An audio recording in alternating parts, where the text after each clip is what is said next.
The Lotha Naga community of Nagaland has a rich oral tradition of folk tales and lore, local myths and traditions that speak about community history.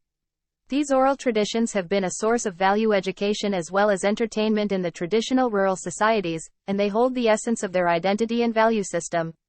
This paper, entitled, An Overview of the Lotha Naga Cultural Life, intends to evaluate Lotha Naga's social system based on the idioms contained in Lotha Naga Lore. Studies of oral tradition can be considered as an indispensable tool for the reconstruction of past historical events of any culture around the globe. Nagas are no exception to it. Therefore, to comprehend the Lotha society and culture, it is essential to study its various socio-cultural ethos, festivals and ceremonies which is unique to their culture. Lotha Naga society is a communitarian one in their social aspect. But in the age of globalization and revolution in mass media and cyber technology, the indigenous quality of Naga society and many more tribal societies are getting affected both positively and adversely. Now the important question is how ancient tradition like folklore can sustain the glittering aspects of an industrialized digital world. This video will open a discussion related to these issues of disappearing Lotha identity in the age of cyber revolution and the possible role of folklore to reshape the exotic Naga culture in the present age. Socio-cultural life of Lotha Nagas. Culture is the prism through which we understand the world and the tool by which we shape it.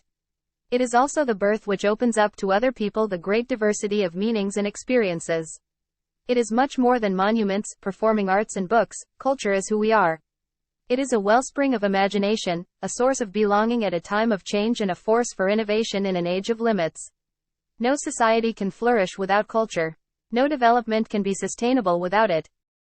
Festivals. The Lothas have varieties of customs, traditional festivals, dresses, ornaments, folk dance and folklore. Of all the festivals of the Lothas, the agricultural festivals are the most commonly widespread. These festivals mark the beginning or the end of all seeds and the propitiation of the gods of the crops for a good harvest. The two main agricultural festivals celebrated till today are the Tokhü Emong, this means the marking of the beginning of the year, and the Tokhü Emong. Officially, according to the traditions of our foreparents, every year is opened with Tokhü festival which marked the beginning of the year. The year then is closed with the festival of Tokhü Emong. It literally means day of celebration of the fruits of one's labor after a tiresome schedule of the year. It is an annual festival which usually lasts for 9 to 10 days.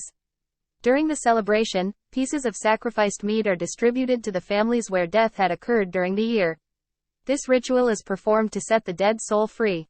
Villagers come out in full traditional attire to participate in the celebration. Menfolk join in singing and dancing, with the womenfolk whose role is of the observer. The next day of Emong consists of removing the ornaments on graves signifying the separation of the dead from the living and the dead.